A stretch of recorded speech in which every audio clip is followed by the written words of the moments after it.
Do you have a tendency to plop down or fall backwards when you go to sit down? If so, you are not alone. This is very common when you have weakness in your legs or your core and difficulty balancing. I'm Dr. Gretchen, physical therapist and multiple sclerosis certified specialist at The Missing Link. I'm going to review 3 things with you that you can do to reduce the likelihood of falling or plopping down whenever you go to sit down. As I mentioned, it does require leg strength and core strength and a little bit of balance to sit down safely. So for some of these, you might find that it takes some time building up your strength and stability. But it's very likely that just by implementing these 3 strategies that I'm about to tell you, you'll notice a difference right away with your safety while sitting down. So let's get to them. The main thing that happens when we have a tendency to fall backwards are your shoulders being too far back. If our shoulders are back, we're automatically going to fall backwards. That's just how gravity and physics work. So we want to make sure that we keep our shoulders forward. But the other main thing that occurs is we feel unstable. So if our shoulders are too far back and we feel unsteady, we're just going to fall down. So here are the 3 strategies that you can implement to reduce the likelihood of that happening. Number 1, before you sit down, widen your stance. This should feel wider than what is normal for you. So if I face you, this is about shoulder distance for me. But before I go to sit down, I want to widen my feet even more, meaning I'm going to come wider than shoulder distance. You can widen your legs as much as what you feel comfortable, but it should feel wider than what's normal. The wider your legs are, the more balanced you will be. So that's going to be step number 1, is separate your feet.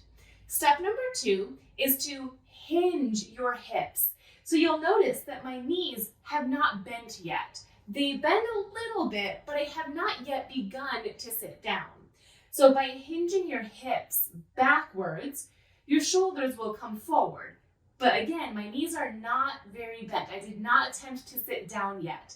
It's important to know that because this is its own step before you even go to sit down. So let's review. Step number 1, widen your feet.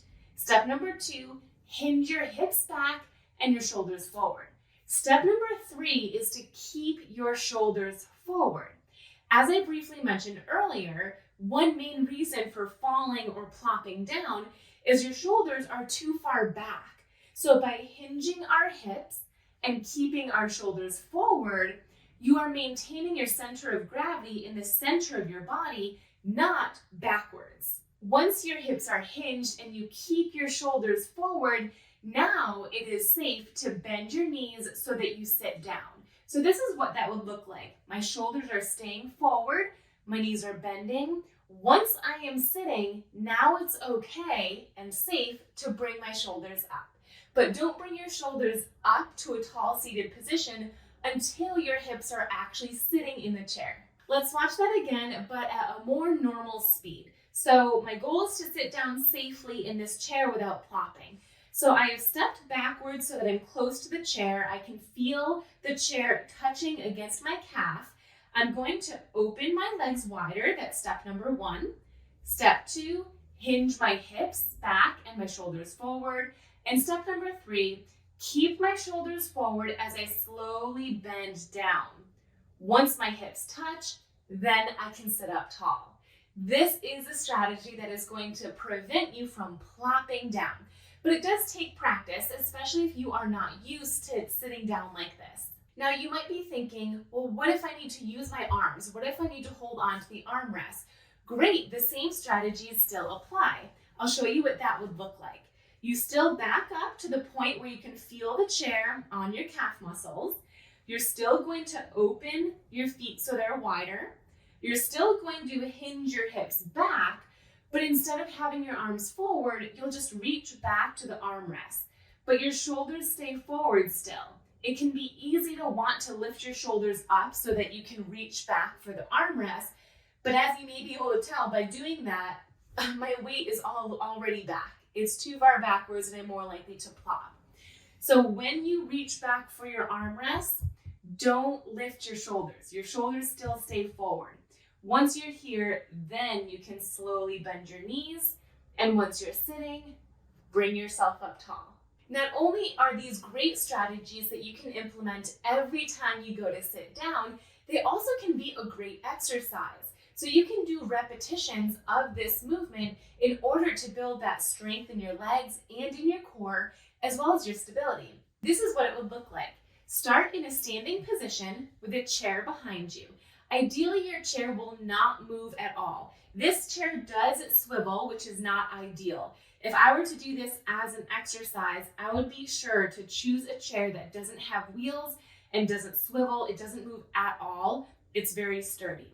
What I'm going to do as an exercise is get myself into the same position where I'm stepping back into the chair, where I can feel the chair behind my calf muscles.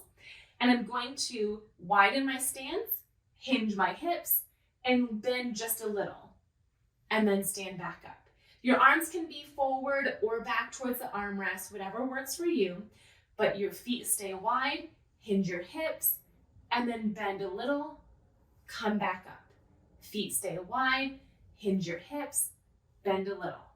So you can do this as an exercise over and over again, maybe 10 times, 15 times, 20 times. If it feels too easy, then practice lowering more. So your feet are wide, you hinge your hips, bend more. How low can you go without sitting? And then stand back up. Feet stay wide, hinge your hips, and lower and up. It's important to keep the movements separate. The reason for this is because if you go to perform all of them at one time, you're more likely to lift your shoulders up too quickly and therefore plop down or fall backwards. So it's important to separate them every time. Feet wide, hips back, and then lower. I hope you found those strategies and that exercise helpful, and I hope you try it out. You should notice a difference within your first attempt. For more exercises like this, check out my online MS Wellness program, The Missing Link.